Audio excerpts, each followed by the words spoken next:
Hello my dear friends and welcome to StudyIQ. I am Joycey Joy and today in this lecture we will discuss about the Women Reservation Bill. First of all, let us understand what is this bill all about. So what is this Women Reservation Bill? The 108th Constitutional Amendment Bill proposes to reserve for women 1/3 of the seats in the parliament as well as in the state legislatures. So the Women Reservation Bill is all about reserving 1/3 of the total seats in the parliament as well as in the state legislatures. So if we come to the third tier of the government, that is local self-government, Panchayati Raj institutions and the municipalities, we will see there is a provision for reservation of 1/3 seats for women. So the same provision is being proposed to be implemented in the parliament as well as in the state legislatures. So that is the 108th Constitutional Amendment Bill, which is also known as the Women Reservation Bill. Now let us see what is the women participation status in India.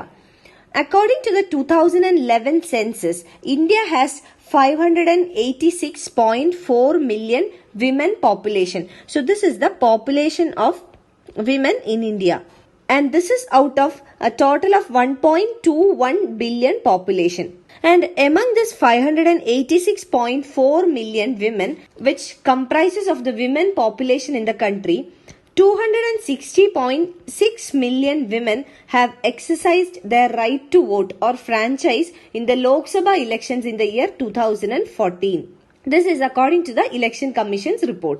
Now coming to the total number of MPs, in the 16th Lok Sabha, there are only 64 women MPs or members of parliament among the total 542. So only 64 out of 542 are women MPs. And this is only merely a 11.8%. Now if we compare this with other countries, in Afghanistan it is 27.7%. In Pakistan it is 20.6%. In Saudi Arabia, it is 19.9%.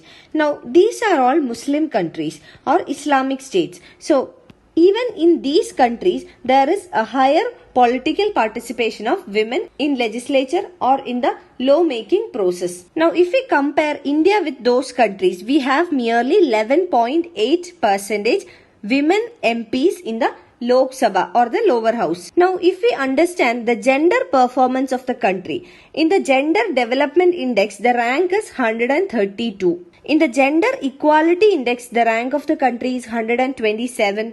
And the sex ratio of the country is almost 940:1000 in the year 2011.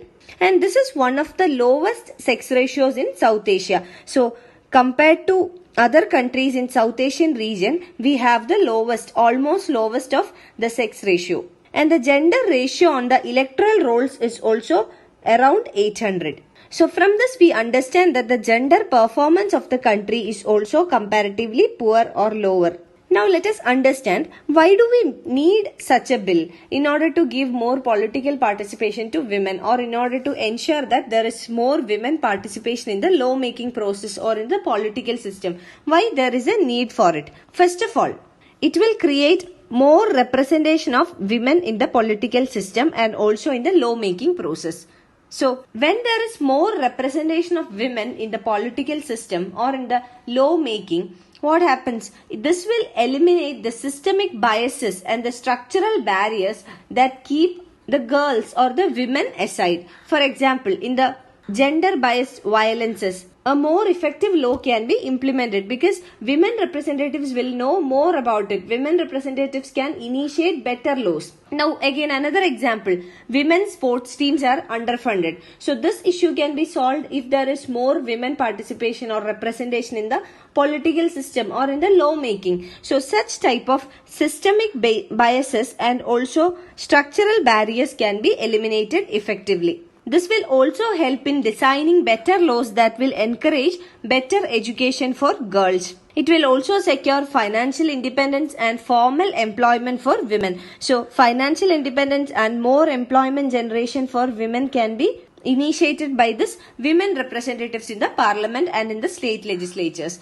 And this will also push up an increased number of female labor force participation. Also, this can ensure that female hygiene products are not taxed as luxury goods. So, this will encourage the use of hygienic products like the sanitary pads. So, in general, we can say that the issues or the problems faced by women in the country can be properly addressed through better legislations or better lawmaking if there is more political participation and representation of women in the legislature. Now let us understand what are the features of this bill. First of all, the Constitutional 108th Amendment Bill. We have seen the Women Reservation Bill is the 108th Constitutional Amendment Bill. It seeks to reserve a 1/3 of seats for women in Lok Sabha and the state legislative assemblies. So a total of 1/3 seats will be reserved for women in the Lok Sabha as well as in the state legislative assemblies. And this allocation of the reserved seats will be determined by such authority as prescribed by the parliament. Now, the second feature is that the 1/3 of the total number of seats which are reserved for scheduled caste and the scheduled tribes shall be reserved for women of those groups in the Lok Sabha and the legislative assemblies. Now, thirdly, the reserved seats may be allotted by rotation to different constituencies in the state or in the union territory. So this will be on the basis of rotation. And another important feature of this act is that the reservation of the seats for women shall cease to exist 15 years after the commencement of this amendment act. That means if this act will be implemented, this will cease to exist after 15 years. That means this will be only for a temporary basis, that is for the 15 years, because once the women are empowered, once proper laws are legislated, so what happens? This act will cease to exist. So these are the important features of the act. Now let us understand what are the major criticisms against this act. So one major criticism against this act is that already quotas are available for women in the local level. We have discussed that in the Panchayati Raj institutions and also in municipalities there are 33% reservation for women candidates. So criticism is that the quotas that are available in the local self-government, they are not meritocratic or useful. Meritocratic means based on merit.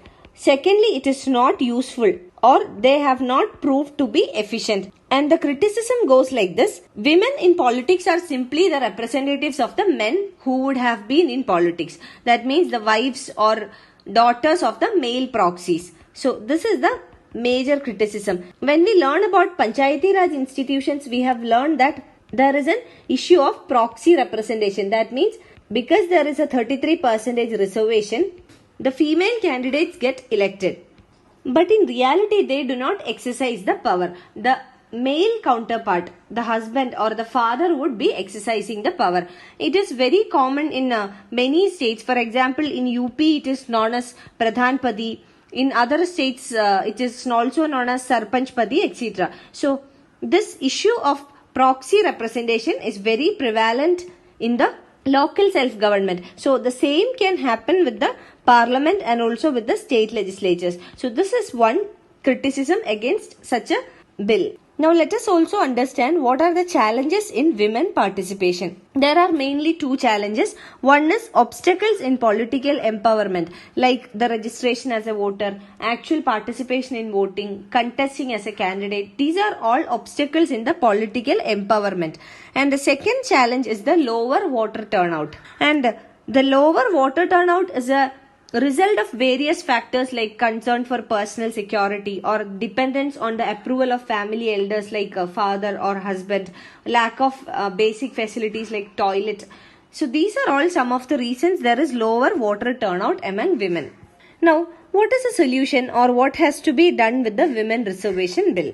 So, the Women Reservation Bill needs to be passed without any delay or further delays. There must be better representation of women if better and efficient laws regarding the protection and welfare of women needs to be implemented. So, Women Reservation Bill needs to be passed, and in order to overcome the shortcomings or challenges what can be done? Training and support programs can be given to elected representatives in order to help women from the lower caste and class to overcome their disadvantage. So, the elected representatives can be given training or support programs. You can find the PDF of this lecture on my Facebook page, and for any queries regarding your UPSC preparations, you can get in touch with me on my Facebook page, or you can email me at joyce.studiiq@gmail.com. Thank you.